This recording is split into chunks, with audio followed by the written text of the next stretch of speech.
Narayanpet fabric మళ్ళీ restock అవుతుందని చెప్పానండి. అండ్ ఆల్సో అవుట్ఫిట్స్ కూడా రెడీ అవుతున్నాయి అని చెప్పాను. సో స్టాక్ అయితే వచ్చేసింది.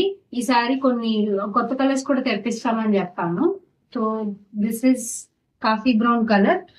నేను చాలా మంది కాఫీ బ్రౌన్ కలర్ గురించి అడిగారు అండ్ పర్పుల్ గురించి, డిఫరెంట్ కలర్స్ గురించి కూడా అడిగారు.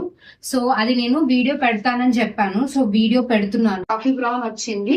Maroon as it is already వచ్చిన కలర్. అండ్ గ్రీన్ కి అయితే ఇంకా కూడా డిమాండ్ తగ్గలేదండి. People are asking for green again and again. Green ఇలా వచ్చింది. And navy blue. So who ever as for the fabric also do fingers. And navy blue కూడా ఉంది. ఇప్పుడు ఆల్రెడీ నేవీ బ్లూ లో 2 థాన్స్ ఆల్రెడీ వెళ్ళిపోయినాయి. అవుట్ఫిట్స్ రెడీ అవుతున్నాయి. Extra కూడా ఇంకా ఫ్యాబ్రిక్ వస్తుంది. అండ్ బ్లాక్ కూడా కొంతమంది మెసేజ్ చేశారు ఫ్యాబ్రిక్ వస్తే చూపించండి అని చెప్పి, అప్డేట్ ఇవ్వండి అని. వీడియో అప్లోడ్ చేస్తున్నానండి. వీడియో చూసిన వాళ్ళు ఎవరికైతే బ్లాక్ ఫ్యాబ్రిక్ ఆర్ అవుట్ఫిట్ కావాలనుకుంటున్నారో డూ ఫింగర్స్. అండ్ పర్పుల్ కూడా అడిగారండి కొంచెం. So whoever is interested, 2 fingers on 9100197288 or else directly DM us on Instagram. Thank you.